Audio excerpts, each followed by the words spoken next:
Hello, welcome to class, everybody. Okay, I'm just gonna say this now. I don't really have anything planned for this class because Jeremy ate up the syllabus and, I don't know. I can't be bothered to memorize that shit. So today I thought I'd let you guys choose what class is going to be.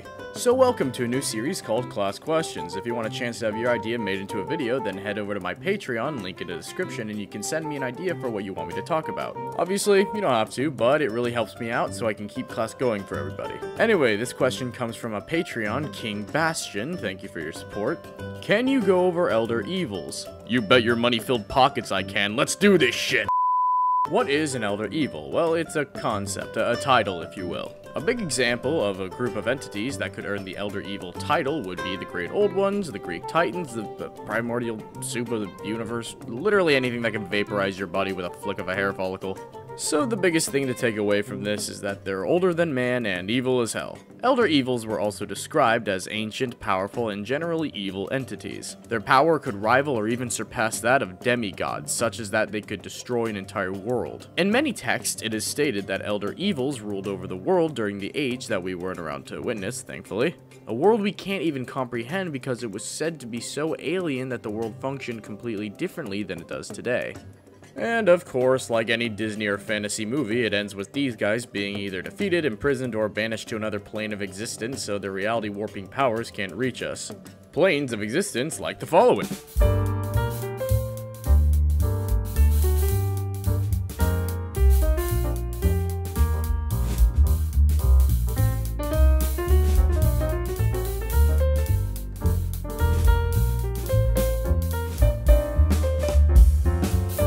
By a hero or the new gods that favored us mortals, we definitely lucked out in that department. Now let me reiterate something. Just because an entity has the title of Elder Evil doesn't necessarily mean it's inherently evil. As long as the entity is a threat to life as we know it, it can still be considered an Elder Evil, but that doesn't mean its alignment is truly depraved. I mean, hey, it could just be a giant ball of flesh that kills everything it comes into a 30-foot radius with. It's not his fault, maybe he just wants a friend. Oh, jeez, I just made myself really sad there. Okay, moving on. Here are some examples of Elder Evils we may already know about. First, we have Zargon, an Elder Evil of unknowable origin. An eldritch abomination entombed under the ruins of a fallen city for his vile ways. The devourer in the depths demanded his endless ferocity to be sated, and if freed, it would try to conquer the world and drown it in torrents of slime. Which, I'm not sure how that works. So powerful that only the ancient immortals could trap him, for even if killed, Zargon would always return. Atropos, the world-born dead. Many thought this was a planet that was formed from massive amounts of negative energy, but in reality it's just a severed head. A severed head of what?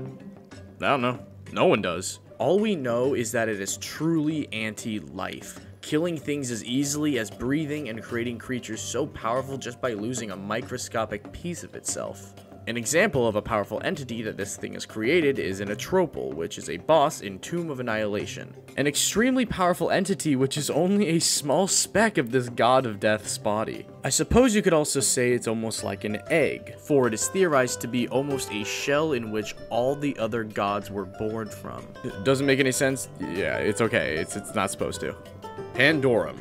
Once upon a time, a bunch of very smart people said, "Man, life sucks and I want it to be easier." So they dropped to one knee and prayed to the ever-expanding nothingness of the abyss for assistance, and it fucking answered, creating a blob of dark miasma and negative energy called Pandorum, known as a god killer created purely from the void. It then proceeded to, consume a bunch of gods as well as the concepts they ruled over. After everyone said, "Oh shit," they trapped them in a crystal and threw that crystal in the trash. Borum. The Lake of Boiling Mud. Borum was just a regular human, and then, I guess the gods were like, no, and then turned him into a big blob of boiling mud. I don't know, this one's pretty unclear. All I know is the gods were assholes, and were like, no, you want mud now. Father Limerick.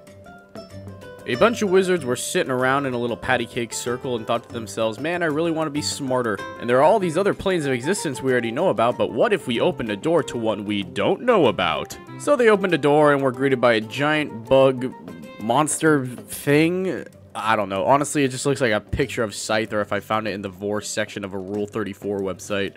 Anyway, he said, I'm gonna freeze all time. And then we said, I'll do it first. And then we locked him in a freezing prison and put him on the top of a mountain. The Leviathan. A sea monster with sharp teeth and bodies filled with poison instead of blood. Also known as the prime mover who kickstarted creation. When the gods made reality, they did so by adding and subtracting law and chaos. Law to grant stability, chaos for change and growth. The Leviathan is nothing less than the leftover chaos from the creation of reality, given physical form. Physically, the Leviathan is a monstrous reptilian creature. But how big is the Leviathan? Well, it's so big that it encircles the entire planet. So, yeah. Tharizdun, the ancient god of chaos. Tharizdun is famously known as the father of the abyss, which in my opinion makes him the most evil creature on this list, basically. Locked away with eternal chains, he waits to plan his next evil plot, which honestly I think I could probably say for every other creature on this list. If you're willing to take the plunge and search for the Elder Evils, then finding them would actually be a little easier than you think. They can be anywhere, from deep underground to the deepest depths of the ocean, to the farthest reaches of space, and even existing outside of our own multiverse. The main thing to take away from Elder Evils is no matter what, they are always waiting to descend upon us once again to change the world into their own utopia of death, destruction, and sorrow. And that's Elder Evils. Thank you again, King Bastion, for the question. And again, if you want to have a video made about your question, head over to my Patreon, link in the description. Okay, kids, I'm gonna go see if I can catch Principal Weezard having an affair so I can grab some extra funding for the classroom. I'll see you later. Class dismissed.